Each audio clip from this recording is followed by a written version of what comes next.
داستان شجاعت کا دارین میں، داستان شجاعت کا دارین میں، ایک بے مثل کردار عباس ہے۔ داستان شجاعت کا دارین میں، داستان شجاعت کا دارین میں، داستان شجاعت کا دارین میں، ایک بے مثل کردار عباس ہے۔ ہیں علی کے 18 ہی بیٹے علی، پر سبھی میں علمدار عباس ہے۔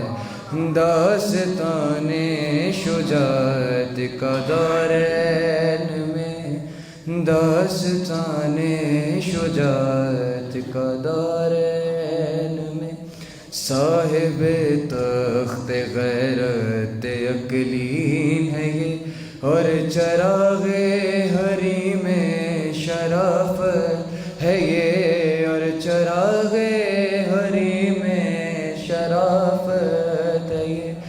دور شہوار بیر سخاوت ہے یہ، حق تو یہ ہے کہ حق کی حقیقت ہے یہ۔ وہ دعائیں جو بی بی نے سجدوں میں کی، ان دعاؤں کا معیار عباس ہے۔ داستان شجاعت کا دارین میں، داستان شجاعت کا دارین میں، ان کے لہجے میں ہاشم کی حشمت بھی ہے، ان کے تیور میں حمزہ کی ہیبت بھی ہے، ان کے تیور میں حمزہ کی ہیبت بھی ہے۔ ہر ادائیں کی میران کا عکس ہے، ان کی باہوں میں جعفر کی طاقت بھی ہے۔ پیار ہے مصطفیٰ کا حسین و حسن، پیار ہے مصطفیٰ کا حسین و حسن، اور حسنین کا پیار عباس ہے۔ داستان شجاعت کا دارین میں، شعر بطور خاص پیش کر رہا ہوں۔ قبر کیا ہے اندھیرا سا گھر ہے جہاں، معرفت کے سوا کوئی سپنا نہیں، معرفت کے سوا کوئی سپنا نہیں۔ وہ ایک بہت ہی اندھیری جگہ ہے، وہاں کوئی آوے نہیں، کوئی اپنا نہیں۔ تم سے ملنے لحد میں علی آئیں گے، تم سے ملنے لحد میں علی آئیں گے۔ بولو تنہائی میں اور کیا چاہیے، داستان شجاعت کا دارین میں، قبر کیا ہے اندھیرا سا گھر ہے جہاں، معرفت کے سوا کوئی سپنا نہیں۔ وہ ایک بہت ہی اندھیری جگہ ہے، وہاں کوئی آوے نہیں، کوئی اپنا نہیں۔ تم سے ملنے لحد میں علی آئیں گے، تم سے ملنے لحد میں علی آئیں گے۔ بولو تنہائی میں اور کیا چاہیے، داستان شجاعت کا دارین میں، صلوات۔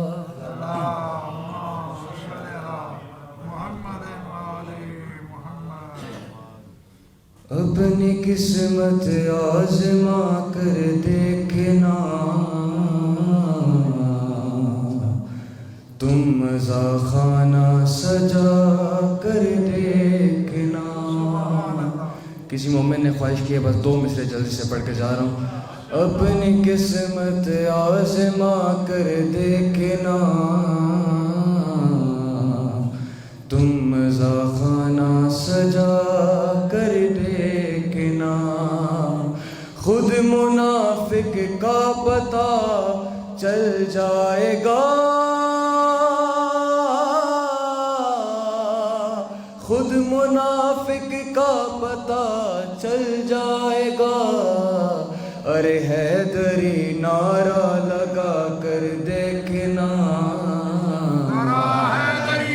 تم خانہ سجا کر دیکھنا، انبیاء کو دیکھنا چاہو اگر، ارے انبیاء کو دیکھنا چاہو اگر، تو حلقہ ماتم میں آ کر دیکھنا، تم مزہ خانہ سجا کر دیکھنا، اور چاند تارے دیکھنا چاہو اگر، ارے چاند تارے دیکھنا چاہو اگر، ارے داغ ماتم کے سجا کر دیکھنا، تم مزہ خانہ سجا کر دیکھنا۔ مقطع زیر ہے، پنجتیں خود مہمان ہوں گے زکی، ارے پنجتیں خود مہمان ہوں گے زکی، فرش مجلس کا بچھا کر دیکھنا، تم مزہ خانہ سجا کر دیکھنا۔ ماشاءاللہ دعوت ہوگا جوڑی جیسا پہ پر محمد والے محمد صلوات۔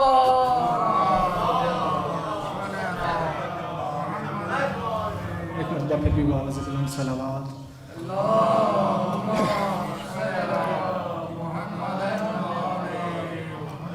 بسم اللہ الرحمن الرحیم، الحمدللہ الذی جعلنا من المتمسکین بولایت امیر المؤمنین علی ابن ابی طالب بلند صلوات۔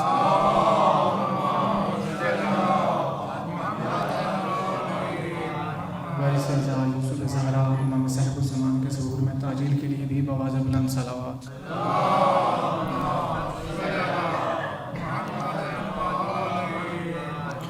امام زمانہ کی شان میں کلام کے چند اشعار آپ کو سماعتوں کی نظر۔ یا امام زمانہ کرم کیجئے، یا امام زمانہ کرم کیجئے، نور آنکھوں کا میری بڑھا دیجئے، یا امام زمانہ کرم کیجئے، غیر کے در پہ کیوں جائیں فریاد کو، آپ سر پہ سلامت ہے امداد کو، مانگنے کا سلیقہ بتا دیجئے، یا امام زمانہ کرم کیجئے، جس گھڑی آپ کی دید ہو جائے گی، در حقیقت میری عید ہو جائے گی، زندگی میں وہ دن بھی دکھا دیجئے، یا امام زمانہ کرم کیجئے، ہر گھڑی آپ یوں تو میرے دل میں ہیں، اور یقین ہے کہ موجود محفل میں ہیں، ساری نظروں سے پردہ ہٹا دیجئے، یا امام زمانہ کرم کیجئے۔ سر اٹھایا سپاہ یزیدی نے پھر، ہم ہیں اہل ولا آپ کے منتظر، آ کے نسل یزیدی مٹا دیجئے،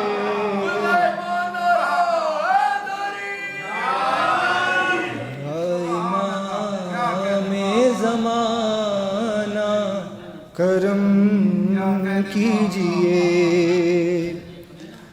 سر اٹھایا سپاہ یزیدی نے پھر، ہم ہیں اہل ولا آپ کے منتظر، آ کے نسل یزیدی مٹا دیجئے، یا امام زمانہ کرم کیجئے۔ آپ حجت خدا کے ہیں منتظر، سامرا کی طرف ہے ہماری نظر، پردہ غیب کو اب اٹھا دیجئے، یا امام زمانہ کرم کیجئے۔ جو دعا دل میں ہے سب کی سن لیجئے، جو ہے مشکل میں ان کی مدد کیجئے، اور مریضوں کو جلدی شفا دیجئے، یا امام زمانہ کرم کیجئے۔ اور مکتب کی سماعتوں کی نظر ہے، حسن آپ کا ایک ادنا غلام، دے رہا ہے صدا آپ کو صبح و شام، عرصہ اس کا مقدر بنا دیجئے، یا امام زمانہ کرم کیجئے۔ نور آنکھوں کا ہماری بڑھا دیجئے، یا امام زمانہ کرم کیجئے۔ بآواز بلند سلام علیکم۔ جو مریض پیچھے بیٹھے اسے درخواست ہے خود نزدیک آ جائیں۔ درخواست کروں گا اسلام مسلمین سید اطلاق حسین شہر صاحب سے جواب پر ممبر نعرہ تکبیر، نعرہ رسالت، نعرہ حیدری، نعرہ صلوات۔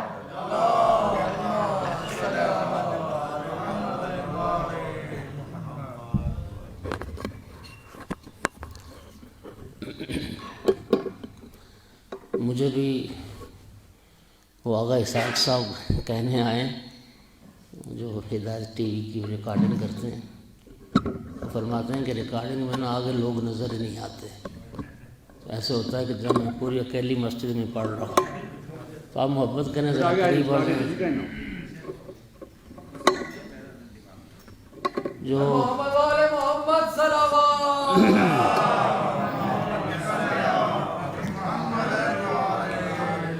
جو احباب بغیر سہارے کے بیٹھ سکتے ہیں ان سے التماس ہے تھوڑی سی محبت کریں یا سامنے آ جائیں. اللہ آپ کو جزائے خیر عطا فرمائے. اب تھوڑا سا اور قریب ہو جائیں, یہ اگلی صف ذرا مکمل کر لیں تاکہ ایک تھوڑا سا اچھا ماحول ہو جائے. ایک صلوات سارے حضرات.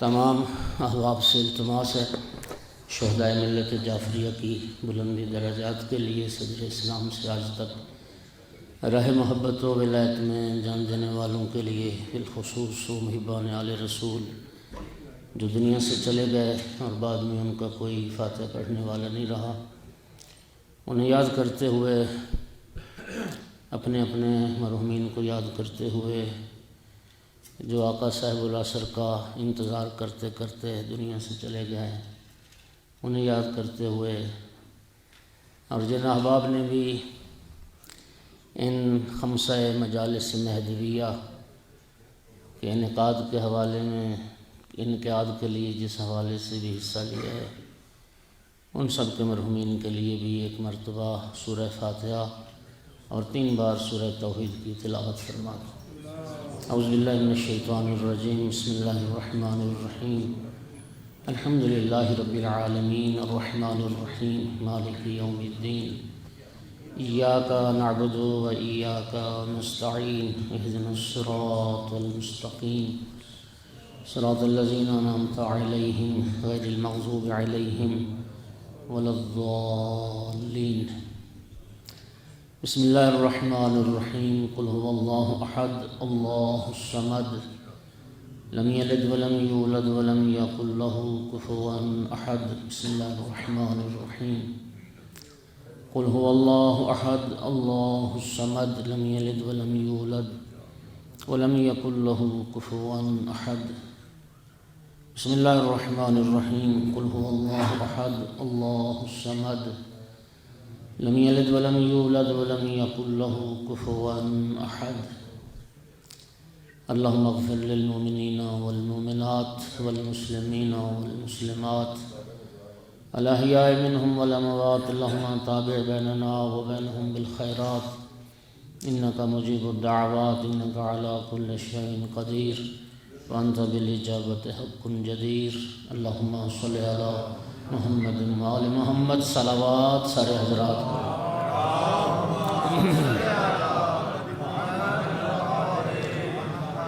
یوسف زہرا امام صاحب العصر علیہ السلام کے ظہور میں تعجیل کے لیے بھی بلند تر صلوات.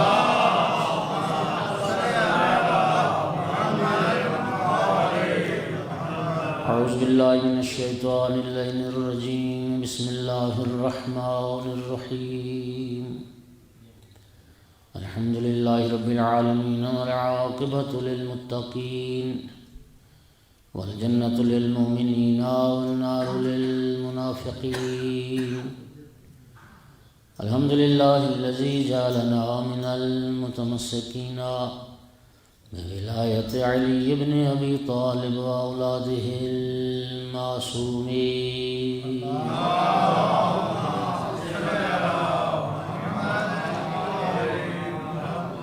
الصلاۃ والسلام والتحیۃ والاکرام علی رسولہ الکریم شفیع المذنبین انیس الغریبین ورحمۃ للعالمین.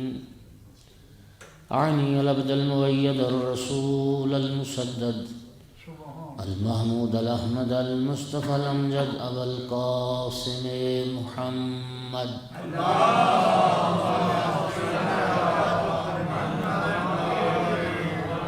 ثم الصلاة والسلام والتحیۃ والاکرام علی آلہ الطیبین الطاہرین المعصومین المنتجبین المنتخبین المظلومین واللعنة الدائمة على أعدائهم ملونين.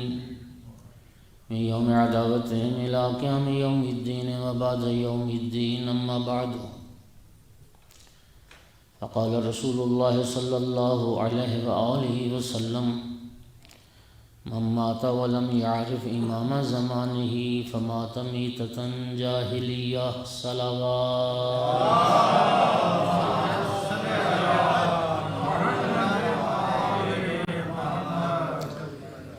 مومنین کرام، مہدویت کے موضوع پر جو خمسہ مسجد خدیجۃ الکبریٰ بیریہ ٹاؤن کی طرف سے منعقد کیا گیا، آج اس سلسلے کی یہ چوتھی مجلس ہے۔ نبی کریم صلی اللہ علیہ وآلہ وسلم کی ایک حدیث مبارک سے آغاز کیا ہے۔ کل تک یہ سلسلہ کلام یہاں تک پہنچا تھا، میں نے عرض کیا تھا کہ پیغمبر گرامی اسلام کے خلفاء اور رسول اللہ کے اوصیاء میں سے امام مہدی عجل اللہ فرجہ الشریف یہ واحد وہ ہستی ہیں جس پر تمام عالم اسلام کا اتفاق ہے۔ اس بات پر سب متفق ہیں کہ امام مہدی عجل اللہ فرجہ الشریف یہ رسول اللہ کے آخری جانشین ہیں۔ سامعین گرامی، میں عرض کیا کرتا ہوں کہ جس طرح سارے عالم اسلام نے آخری پر اتفاق کیا، کاش یہ ساری امت اسلامیہ پہلے پر بھی متفق ہو جاتی۔ اگر پہلے پر بھی اتفاق کر لیتی تو امت اسلامیہ کو جو سیاحت دن دیکھنا پڑے وہ نہ دیکھنے پڑتے۔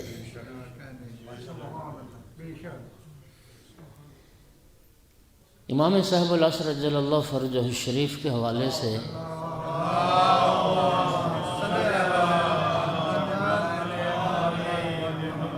یہ بات بھی سب نے لکھی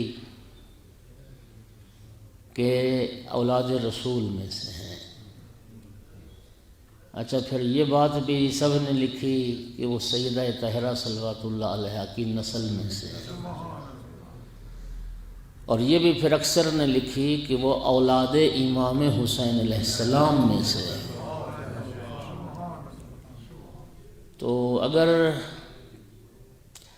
مسلمان تھوڑی سی توجہ فرمائیں تو ان کے لیے شاید سمجھنا آسان ہو جائے کہ جس نسل سے باہرویں ہیں اسی نسل سے باقی سارے ہیں۔ صلوات پڑھ دو محمد و آل محمد۔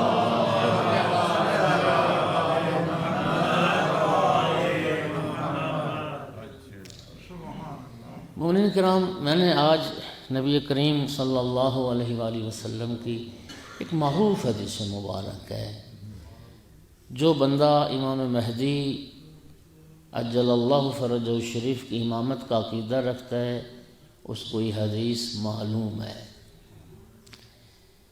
اور اتفاقاً یہ وہ حدیث ہے کہ اس پر بھی شیعہ سنی کا اتفاق ہے، محدثین اہل سنت نے بھی لکھا ہے۔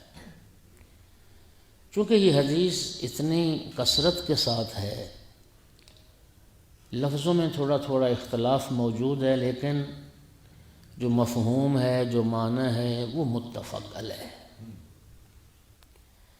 نبی کریم صلی اللہ علیہ وآلہ وسلم نے فرمایا، من مات ولم يعرف امام زمانہ فمات میتۃ جاہلیہ، جو شخص مر گیا اور اپنے زمانے کے امام کو نہ پہچانا، امام زمان کی معرفت حاصل نہ کی، تو وہ جاہلیت کی موت مر گیا۔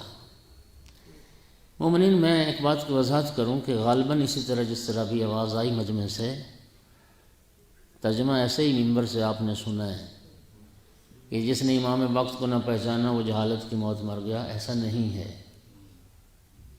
ایسا نہیں ہے کہ جاہلیت کا ترجمہ جہالت ہے۔ اتفاقاً جہالت بھی عربی کی لفظ ہے، جاہلیت بھی عربی کی لفظ ہے۔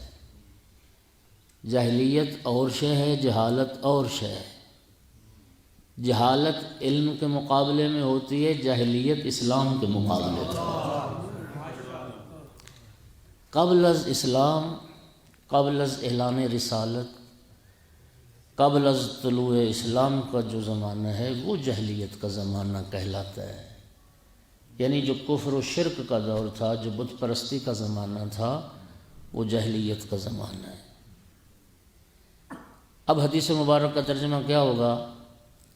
نبی کریم نے فرمایا جس نے اپنے زمانے کے امام کی معرفت حاصل نہ کی اور موت آ گئی تو اس کی موت کفر پر ہے، وہ مسلمان نہیں مرا، وہ رسول اللہ کے دین پر اس کی موت نہیں آئی، وہ قبل از اسلام جاہلیت کے طور پر اور طریقے پر اس کی موت آئی ہے۔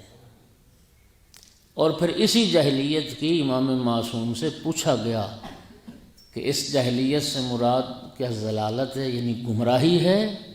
فرمایا نہیں، اس جاہلیت سے مراد کفر ہے، کفر، کافر مر گیا۔ امام اہل سنت امام فخر رازی نے تھوڑے لفظوں کے اختلاف کے ساتھ اس حدیث کو نقل کیا۔ فخر رازی کہتا ہے کہ نبی کریم صلی اللہ علیہ وآلہ وسلم نے فرمایا من مات ولم یعرف امام زمانہ فلیمت ان شاء یہودیا و ان شاء نصرانیا۔ رسول اللہ نے فرمایا جس نے اپنے زمانے کے امام کو نہ پہچانا اور مر گیا، چاہے وہ یہودی مر جائے، چاہے وہ عیسائی مر جائے، نصرانی مر جائے، اس کی مرضی، وہ مسلمان نہیں مرے گا۔ تو دوستو دیکھا آپ نے کہ لفظوں میں اختلاف ضرور ہے لیکن نتیجے میں کوئی اختلاف نہیں، نتیجہ دونوں حدیث کا ایک کہ وہ اس کی موت اسلام پر نہیں۔ تو سامعین گرامی ذرا اب توجہ کیجیے، جس عقیدے کے بغیر، جس موضوع کے بغیر اسلام انسان مسلمان نہیں مرتا تو وہ عقیدہ پھر اصول دین میں شامل ہوتا ہے۔ لہذا عقیدہ امامت یہ اصول دین میں شامل ہے، امام کی معرفت۔ اور یہ جو لفظ ہے امامہ زمان ہی، یہ لفظ نبی کریم کے بتاتے ہیں کہ کوئی زمانہ وجود امام سے خالی نہیں، کوئی زمانہ وجود امام سے خالی نہیں، ہر زمانے میں امام کا ہونا ضروری ہے اور اس امام کی معرفت واجب ہے۔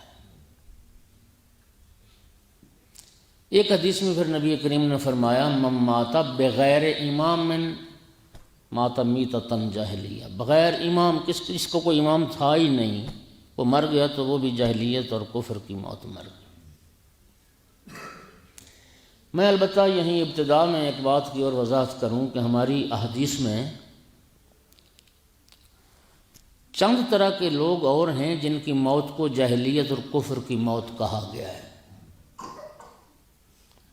مثلا نبی کریم نے آقا امیر المومنین علیہ السلام کو خطاب کر کے فرمایا من مات وہو یبغضک یا علی مات میتۃ جاہلیہ، یا علی جو شخص مر گیا اس حال میں کہ وہ آپ سے بغض رکھتا تھا، فرمایا اس کی موت بھی کفر کی موت ہوگی، اس کی موت بھی اسلام پر نہیں ہوگی جو مولا علی سے بغض لے کر مر گیا۔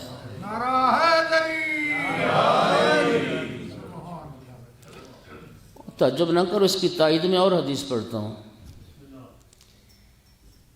آپ نے سنا ہے تفسیر کشاف، تفسیر کشاف برادران اہل تسنن کی ایک معروف تفسیر ہے۔ زمخشری نے تفسیر کشاف میں نبی کریم صلی اللہ علیہ وآلہ وسلم کی اس طولانی اور مفصل حدیث کو ذکر کیا، اس کا چند جملے آپ نے بڑے سنے ہوئے۔ من مات، نبی کریم نے فرمایا الا و من مات علی حب آل محمد مات شہیدا، سنا؟ اسی حدیث میں اگلا حصہ، اگلا رخ یہ ہے کہ فرمایا الا و من مات علی بغض آل محمد مات کافرا۔ رسول اللہ فرما رہے ہیں جو اہل بیت کا بغض لے کر مر جائے گا وہ مسلمان نہیں مرے گا، وہ حالت کفر میں دنیا سے جائے گا۔ اچھا، اسی طرح ایک حدیث میں نبی کریم نے فرمایا من مات بغیر وصیت مات میتۃ جاہلیہ. بڑے غور سے سنیے، جو وصیت کیے بغیر مر گیا اس کی موت بھی جاہلیت اور کفر کی موت. یہ وصیت کا موضوع بڑا اہم موضوع ہے. وصیت کرنا عام حالات میں مستحب ہے، لیکن جب کسی شخص کے لیے موت کی علامات نمایاں ہو جائیں، جب اندازہ ہو جائے کہ اب یہ آخری وقت ہے، علامات موت نمایاں ہو جانے کے بعد پھر وصیت کرنا واجب ہے. اور بالخصوص اس شخص کے لیے جس کے واجبات رہتے ہوں، جس کے لین دین کے معاملات ہوں، اس کے لیے وصیت کرنا واجب ہے کہ وہ وصیت کرے. میں نے لینا کیا ہے، میں نے دینا کیا ہے، اولاد کو وصیت کرے، میرے کون سے واجبات رہ گئے، میری نمازیں رہ گئیں، میرے روزے رہ گئے، میرا حج رہ گیا، وغیرہ وغیرہ. تو جو اپنے واجبات اور فرائض کے متعلق اور لین دین کے متعلق واجب ہے اس پر وصیت کرنا. اور نبی کریم نے فرمایا جو وصیت کیے بغیر مر گیا وہ بھی جاہلیت اور کفر کی موت مر گیا. اسی طرح ایک حدیث میں نبی کریم نے ارشاد فرمایا من شرب المسکر لم تقبل له صلاۃ 40 یوما. جو شراب پیے، نبی کریم فرماتے ہیں 40 دن اس کی نماز قبول نہیں ہوگی. ایک گھونٹ شراب، اس کا وضعی اثر کیا ہے کہ 40 دن تک اس کی نماز قبول نہیں. وَإِن مَاتَ فِي الْأَرْبَعِينَ مَاتَ مِيتَةً جَاهِلِيَّةً. اور اگر توبہ کیے بغیر شراب پینے کے بعد انہی 40 دنوں کے اندر اگر اس کی موت ہو گئی، رسول اللہ فرماتے ہیں وہ بھی کافر مرے گا، اسلام پر اس کی موت نہیں ہوگی، جاہلیت پر مرے گا وہ. ہاں مگر یہ کہ کوئی شخص اپنے اس گناہ کے بعد توبہ کر لے. اسی طرح امیر المومنین علیہ السلام نے ایک موقع پر صحابہ کرام میں سے بعض لوگوں سے گواہی طلب کی تھی. فلاں تم کھڑے ہو جاؤ، گواہی دو. کیا تم نے غدیر میں نہیں سنا تھا رسول اللہ نے میرا بازو بلند کر کے فرمایا تھا من کنت مولاہ فہذا علی مولا. چند لوگوں سے میں اپنے موضوع سے ہٹ جاؤں گا. تو جن لوگوں نے پھر مولا امیر المومنین کی گواہی کو چھپایا، کسی نے کہا مجھے یاد نہیں آ رہا، کسی نے کہا مجھے میں فراموش کر گیا ہوں، وغیرہ وغیرہ، اور کسی نے گواہی دینا مناسب نہ سمجھا. امیر المومنین نے ہر کسی کے لیے مختلف جملے فرمائے، اور جیسا مولا نے فرمایا ویسا ہی ہوا. ان میں خالد بن یزید ہے. خالد بن یزید سے مولا امیر المومنین نے فرمایا خالد گواہی دو، کیا تم غدیر میں موجود نہیں تھے کہ رسول اللہ نے میرا بازو بلند کر کے دکھایا تھا اور فرمایا تھا من کنت مولاہ فہذا علی مولا. اس نے بھی امیر المومنین کے حق میں گواہی نہیں دی. امیر المومنین علیہ السلام نے اس کو بددعا دی، لا اماتک اللہ الا میتۃ جاہلیہ. تو نے میرے حق ولایت کی گواہی نہیں دی، چھپایا، اللہ تجھے کفر کی موت مارے گا اور تجھے جاہلیت کی موت مارے گا. تو سامعین گرامی، اسی طرح چند امور ہیں شریعت میں کہ جن کے ہوتے ہوئے اگر موت آ گئی تو سرکار فرماتے ہیں وہ بھی کفر کی موت ہوگی. ایک امام وقت کی معرفت ہے، امام شناسی ضروری ہے، امام کی معرفت واجب ہے. سامعین گرامی، امامت کا میں نے پہلے دن سے ایک جملہ عرض کیا تھا، اللہ نے ہادیان برحق کیوں بنائے؟ اللہ تعالیٰ نے انسان دنیا بنائی کیوں، ہمیں پیدا کیوں کیا؟ اللہ چاہتا ہے میرے بندے کمال تک پہنچیں. اس کمال تک پہنچانے کے لیے اللہ نے اپنی طرف سے ہادی اور رہبر بھیجے، نبوت، رسالت، امامت کا بندوبست فرمایا تاکہ انسان کمال تک پہنچے. اور وہ کمال جو خدا چاہتا ہے کہ میرے بندے اس کمال کو حاصل کریں، وہ کمال نبی اور امام کی اتباع اور اطاعت کے نتیجے میں حاصل ہو سکتا ہے۔ اتباع اور اطاعت اس وقت ہوگی جب امام کی معرفت ہو۔ بات سمجھ آئی؟ جب امام کو پہچانے گا ہی نہیں تو امام کی اطاعت کیسے ہوگی؟ امام کی معرفت کیسے ہوگی؟ اطیعوا اللہ واطیعوا الرسول واولی الامر منکم، یہ آیت اطاعت معروف ہے، آیت اطاعت۔ یہ آیت اطاعت جب نازل ہوئی تو جابر ابن عبداللہ انصاری نے پوچھا تھا، یا رسول اللہ وہ صاحبان امر کون ہیں جن کی اطاعت ہم پر واجب کی گئی؟ لفظوں کا ذمہ دار ہوں۔ نبی کریم نے مولا امیر المومنین علیہ السلام سے لے کر امام ہادی مہدی اجل اللہ فرجہ الشریف تک ایک ایک امام کا نام اور لقب ذکر کر کے فرمایا یہ ہیں صاحبان امر جن کی اطاعت تم پر واجب ہے۔ اب امام صاحب العصر علیہ السلام کی جب اطاعت ہم نے کرنا ہے تو پہلے معرفت ہوگی تو اطاعت کرنا ہے۔ معرفت، اور یاد رکھیے وَمَا خَلَقْتُ الْجِنَّ وَالْإِنسَ إِلَّا لِيَعْبُدُونَ۔ ذرا غور کیجیے، آپ نے بطفیل مجالس یہ آیت بہت سنی ہے، اور غالباً اس کا ترجمہ کیا کیا جاتا ہے؟ اللہ فرماتا ہے میں نے جن و بشر کو پیدا کیا تاکہ وہ میری عبادت کریں۔ معصوم فرماتے ہیں کہ یہاں پر یعبدون یعرفون کے معنی میں ہے، اور اگر یعبدون یعرفون کے معنی میں ہو تو پھر آیت مجیدہ کا معنی یہ بنے گا کہ اللہ فرماتا ہے میں نے اس لیے جن و بشر کو پیدا کیا تاکہ وہ میری معرفت حاصل کرے۔ اصل غرض یہ ہے کہ انسان اپنے رب کو پہچانے، اپنے خالق و مالک کو پہچانے۔ سامعین گرامی، یہ عبادت، یہ اطاعت، یہ معرفت کے نتیجے میں آتی ہے۔ اصل غرض یہ ہے کہ اللہ فرماتا ہے میں نے جن و بشر کو پیدا کیا تاکہ مجھے پہچانے، اور اس مفہوم کی تائید وہ معروف حدیث قدسی کا جملہ کرتا ہے جس میں ارشاد پروردگار وَكُنْتُ كَنْزًا مَخْفِيًّا فَأَحْبَبْتُ أَنْ أُعْرَفَ فَخَلَقْتُ الْخَلْقَ كَيُعْرَفَ۔ اللہ فرماتا ہے میں خزانہ مخفی تھا، میں نے چاہا کہ میں پہچانا جاؤں، میری شناخت ہو، میں نے اپنی پہچان کے لیے ایک مخلوق کو خلق کیا تاکہ میں پہچانا جاؤں۔ توجہ ہوگی ذرا؟ امام کی معرفت اس لیے واجب ہے کہ امام کی معرفت کے بغیر اللہ کی معرفت ممکن نہیں۔ بڑی ذمہ داری کے ساتھ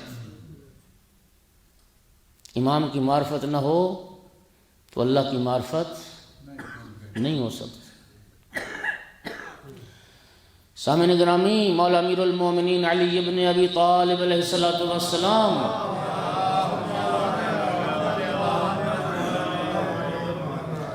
سنیے گا فرمان، ان اللہ لو شاء لعرف العباد نفسہ، اگر اللہ چاہتا تو ڈائریکٹ اپنے بندوں کو اپنی معرفت کروا سکتا تھا، وَلَكِنْ جَعَلَنَا أَبْوَابَهُ وَصِرَاطَهُ، لیکن اللہ نے اپنی معرفت کا دروازہ ہمیں بنایا ہے، اللہ نے اپنی معرفت کا ذریعہ ہمیں قرار دیا ہے۔ لولا نحن ما عرف اللہ ولولا اللہ ما عرفنا، اگر ہم نہ ہوتے تو اللہ کی پہچان نہ ہوتی، اللہ کی ذات نہ ہوتی تو ہماری پہچان۔ ہمیں معرفت کا ذریعہ بنایا۔ اور سامعین گرامی توجہ فرمائیے گا، ہمیں معرفت کا ذریعہ بنایا، اللہ کی معرفت کا دروازہ، اللہ کی معرفت کا ذریعہ پیغمبر اور آل پیغمبر۔ طلب المعارف من غیر طریقنا فہو مساوق لانکارنا، امام محمد باقر علیہ السلام فرماتے ہیں کہ معارف ہمارے طریقے سے ہٹ کر، اہل بیت کے طریقے سے ہٹ کر، امام فرماتے ہیں کہ معارف کو طلب کرے نا تو وہ معارف کا انکار ہے وہ معارف کو حاصل کرنا نہیں، وہ معارف کے انکار کے مترادف ہے۔ اگر اہل بیت کے راستے سے ہٹ کے تم، چونکہ امام باقر علیہ السلام نے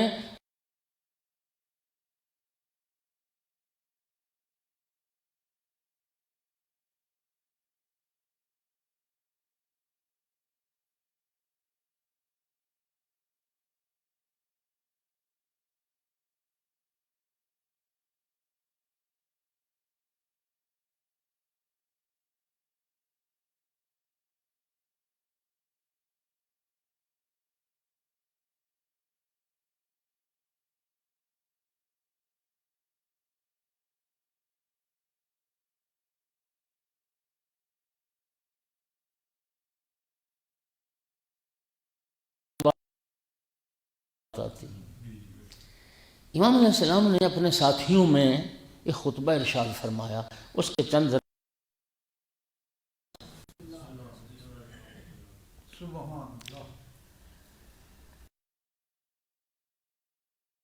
کرام، کیا خوبصورت انداز، اے شریف ذاتو،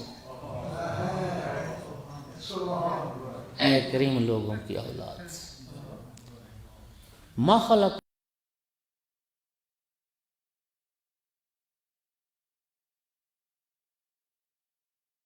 الا لیعرفوہ،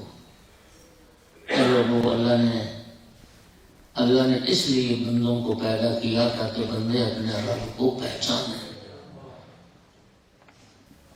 بندوں کی غرض خلقت کیا ہوئی؟ اللہ کی معرفت۔ اگلے جملہ اذا عرفوہ عبدوہ، فرمایا جب بندے اللہ کو پہچان لیں گے تو پھر اللہ کی عبادت بھی کریں گے۔ اللہ اکبر، سالار شہیدان امام حسین علیہ السلام نے عبادت خدا کو نتیجہ معرفت خدا قرار دیا۔ جو خدا کو پہچانے گا وہ خدا کی عبادت بھی کرے گا۔ جسے معرفت رب نہ ہو وہ کیا جانے کہ سجدہ خالق کی لذت کیا ہے۔ جسے معرفت پروردگار نہ ہو وہ امام حسین علیہ السلام کے اس فرمان کو کیا سمجھے جو مولا حسین علیہ السلام نے فرمایا تھا، میرا اللہ گواہ رہنا حسین عاشق ہے تیری نماز کا۔ جسے معرفت رب نہ ہو وہ نبی کریم کی اس حدیث کو کیا سمجھے گا جو رسول اللہ نے فرمایا تھا قرۃ عینی فی الصلاۃ، یہ نماز میں محمد کی آنکھوں کی ٹھنڈک ہے۔ اذا عرفوہ عبدوہ، جب بندے رب کو پہچان لیں گے تو رب کی عبادت بھی کریں گے۔ اگلا جملہ وَإِذَا عَبَدُوهُ اسْتَغْنَوْا بِعِبَادَةِ رَبِّهِ عَنْ عِبَادَةِ غَيْرِهِ، پھر انسان جب اللہ کو پہچان لے گا، جب اللہ کی عبادت کر لے گا تو پھر غیر اللہ کی عبادت سے بے نیاز ہو جائے گا۔ جب انسان اللہ کی عبادت کر لے گا وہ غیر اللہ کی بندگی سے، جو سر خدا کی بارگاہ میں جھکتا ہے وہ کسی غیر کے آگے، اور جو سر خدا کے آگے نہیں جھکتا وہ ہر کسی کے آگے جھکتا ہے۔ اور شاید میں سمجھتا ہوں کہ اقبال نے شاید اسی فرمان کو نظم کیا کہ وہ ایک سجدہ جسے تو گراں سمجھتا ہے، ہزار سجدے سے دیتا ہے آدمی کو نجات۔ اذا عبدوا استغنوا بعبادت ربی عن عبادت غیرہ، جب اللہ کی عبادت کر لے گا غیر اللہ کی عبادت سے بے نیاز ہو جائے گا۔ قدردانوں، جو سر خدا کی بارگاہ میں جھکتا ہے وہ کسی غیر کے آگے نہیں جھکتا ہے، اور جو کسی غیر کے جو خدا کے آگے نہیں جھکتا وہ ہر کسی کے آگے جھکتا ہے۔ اگلا جملہ کہوں، خدا کی بارگاہ میں جھکنے والا سر کٹ سکتا ہے، غیر کے آگے جھک نہیں سکتا۔ اور تیسرا جملہ کہتا ہوں، خدا کی بارگاہ میں جھکنے والا سر کٹ کے بھی سر بلند رہتا ہے، جھکنے نہیں۔ صلوات پڑھ دو محمد و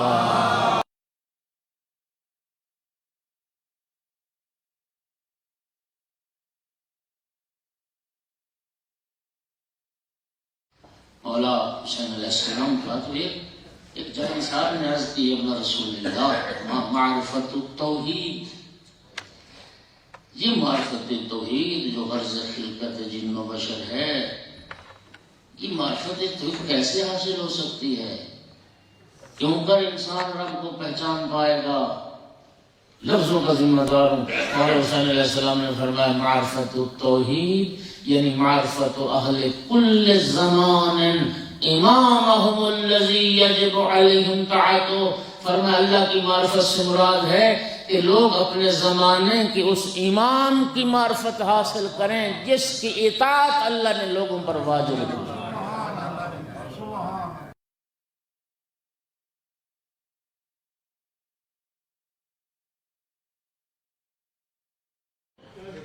نبی کریم کی حدیث جو نص صریح کی حیثیت رکھتی ہے، یا علی من عرفک فقد عرفنی ومن عرفنی فقد عرف اللہ۔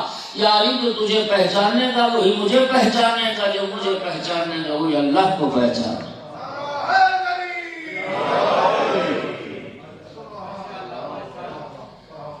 معرفت امام واجب ہے، اس لیے کہ امام کی معرفت نہیں تو پھر نہ رسول اللہ کی معرفت ہے نہ اللہ کی معرفت، نہ خدا کی معرفت ہے۔ اس لیے معرفت امام واجب، پہچانو اپنے زمانے کے امام کو۔ کون ہے وہ؟ اس کی صفات کیا ہیں، اس کی خصوصیات کیا ہیں؟ اور میں عرض کروں معرفت امام واجب ہے، امام کو پہچاننے کا ہمیں حکم دیا جا رہا ہے۔ توجہ کیجیے،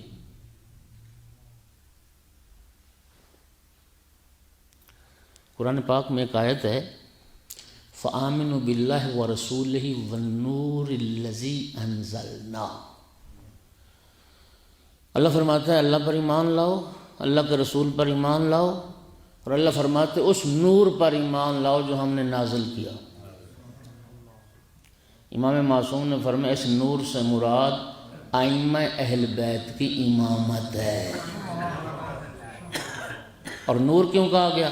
امام صادق علیہ السلام فرماتے ہیں امام معصوم کی جسے معرفت ہو اور امام وقت کی محبت جس دل میں ہو، فرمایا خدا کی قسم سورج زمین کو اتنا روشن نہیں کرتا جتنی امام کی محبت مومن کے دل کو روشن کرتی ہے۔ اللہم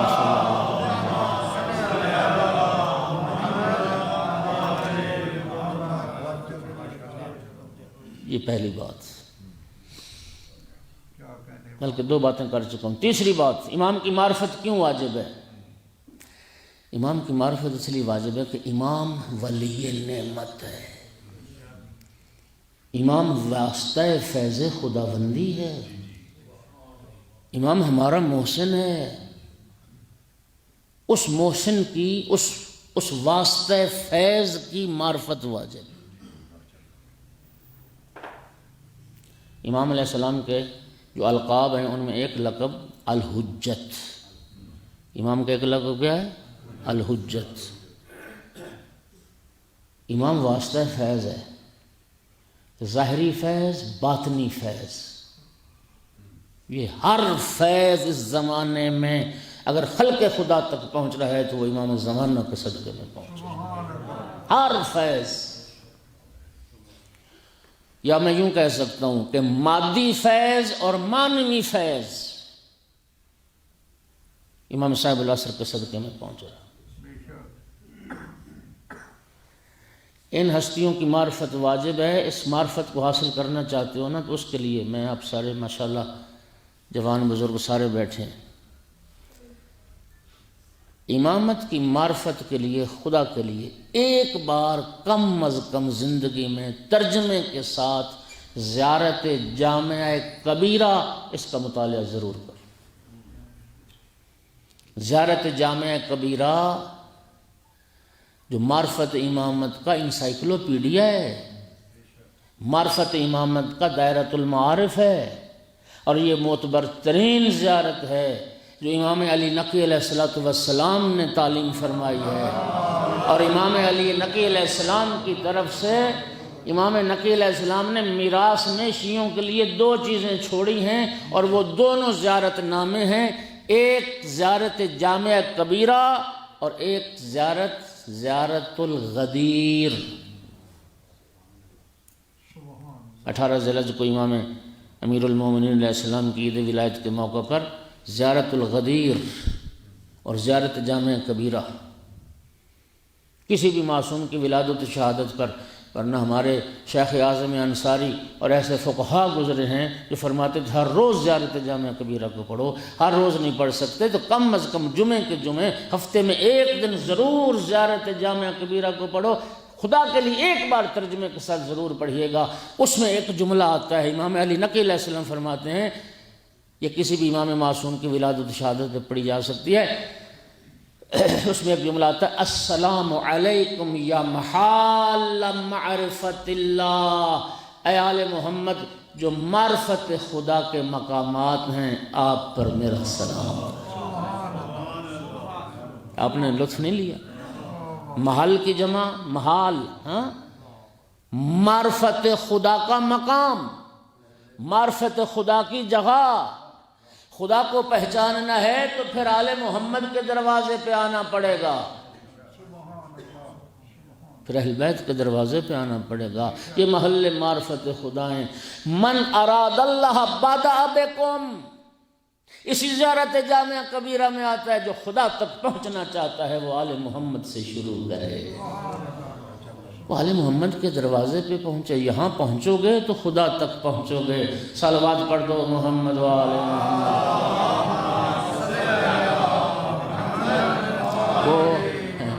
وہ یاد آ گئے کسی فارسی شاعر نے بڑے سادہ سے 2 مصرے کہے اور خوب کہے، جعفری باش گر خدا خواہی، جعفری باش گر خدا خواہی ورنہ در ہر طریق گمراہی۔ تو کہتے ہیں خدا تک پہنچنا چاہتے ہو تو پھر جعفری بن جاؤ، جعفر صادق کے راستے پر آ جاؤ، اس لیے کہ جعفر صادق کے مذہب کے علاوہ ہر راستہ گمراہی کا راستہ ہے، کبھی خدا تک تمہیں نہیں پہنچ